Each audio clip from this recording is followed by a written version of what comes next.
Is the Precisionist movement better than the spring drive movement? I've just spent £5,000 on my first Grand Seiko spring drive, so when I saw this new Belova Super Seville with that super smooth seconds hand, I was really stressed. By the end of this video, I'll either be selling my spring drive on Chrono 24 or returning my Belova. So to answer the question of which movement is better, in my opinion, considering the cost, history, etc., I must first tell you a little backstory that led me to spend £5,000 on this watch, despite the average cost of all my other watches being like 150 quid. So I went to a watch store to try on an Oris Big Crown that I was looking at. I was really interested in it, but I had a fear it was too thick and I just wanted to see what it felt like on the wrist. As I started talking to the salesman, I was obviously speaking down on expensive watches, saying I don't believe they're worth it. I don't believe they deserve the attention and the hype that they get, especially when they cost so much money for what I consider to be not a lot of value. I then pointed to the box of Grand Seikos they had on display, and I was like, look at these. They're just like, come on, 9 grand, 5 grand, 7 grand. That's not worth it for anything. He was like, there's a lot that's worth it here, like the movements. Have you seen how smooth they are? And I was like, yeah, I get it. Aren't all automatic smooth? And he went, nah, not like this. So then he pulled one out and showed me how smooth that seconds hand is on the spring drive. And I was like,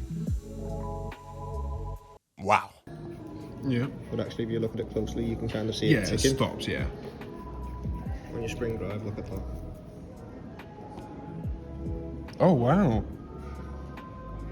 I've never actually... So I recorded it just because I knew I would want to go home and watch the video again and just really see how slow it is. And I couldn't stop thinking about it. And then I couldn't stop thinking about it the next day and the day after that and the day after that. So I then started to investigate, okay, could I maybe afford one of these? I went on to Chrono 24, saw a bunch of spring drive movements. Now at this time, I had no idea what a spring drive movement was. At the time, the salesman didn't actually explain it to me because I was still kind of heavy on saying that none of them were worth the money. So I had to Google Grand Seiko slow moving seconds hand, and then obviously I came across the spring drive movement. In doing that, I then went to Google spring drive movement cheapest, and on Chrono 24, the cheapest I could find was like 2.5, 3 maybe. And I'm talking about 3K on a site like Chrono 24, where you are never 100% sure that you are getting a real watch or a watch that hasn't been altered in some way, versus getting a watch from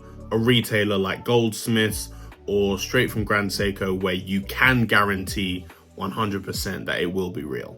That's what I'm talking about. For me, buying a fake watch for 3 grand is up there with one of my biggest fears. So I was like, okay, if I'm gonna spend 3 grand, I could probably spend 4 grand. And then 4.5 grand became 5 grand. So before I knew it, I was buying the watch. And considering my love for creative watches, beautiful art pieces and things like that, going for this boring blue dial tells you all you need to know about the fact that I chose it purely because that seconds hand moves really slowly. I didn't even really know what made it move so smoothly. I just knew I had to have it and I couldn't stop thinking about it. So I had gone from not spending more than about 300 quid on a watch to spending 5 grand just because of that seconds hand. So bringing it back to the Belova, you could see why I would be so stressed to see that a quartz watch for the 10th of a price had a sweeping seconds hand just as smooth. Or is it?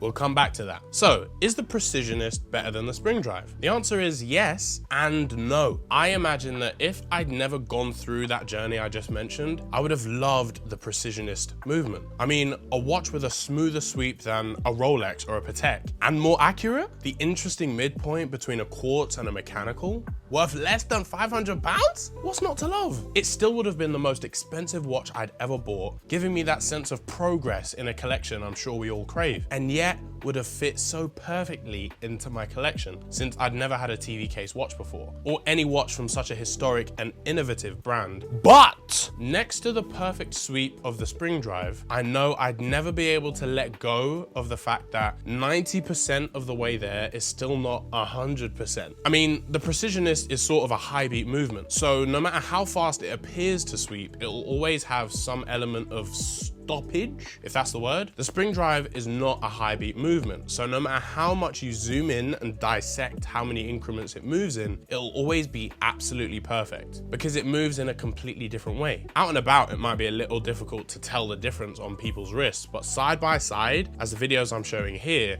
the difference is pretty clear. So will I be returning my spring drive? No, sadly the Belova has got to go. So why not just keep the Belova anyway? It's a nice watch at the end of the day, right? Well, I do also have a design issue with it. All over the Belova website, there seems to be watches that are very clearly inspired by Omega or Grand Seiko. Literally like a copy my homework but change the name so the teacher doesn't notice kind of thing. Literally a copy of 4 out of 5 standout features with one little thing changed. I first assumed that Belova were some unknown Shopify mass consumer watch company that came out in the last couple of years. They look to me like some of the other brands that have good history but got acquired by new companies in recent years who don't truly care about the art of horology. And I felt this way because of not really knowing anything of them other than their famous lunar pilot. On a TikTok live, I said that they had stolen their new Super Seville design from Omega's Speedmaster TV case, but someone commented that they actually stole the design from themselves decades ago, which led me on a bit of a research spiral. I've done some research into the Belova history, which is rich with innovation in the watch industry. They made the first commercial quartz chronograph and the first fully electronic watch, bringing unprecedented accuracy of 1 to 2 seconds of loss per day in the 60s, compared to the 30 seconds of mechanical competitors back then. Now it seems like the innovation stops there though, inside their watches. I've not seen anybody corroborate where they get their designs from, but just when you cast them aside as a copycat company when it comes to design, you hear rumors that the iconic Royal Oak we all know and love came from Belova first. Apparently Gerald Genta designed it when he worked for them and then took this design over to AP where it was popularized. So I'm just confused and neutral on it at this point, as no one seems to have any answers for me. So to conclude, the Precisionist movement is a great feature to me, but not knowing if the design was copied is another reason I won't be keeping it. As always, please comment down below what you liked about this video, what you didn't like, and I'll see you in the next video.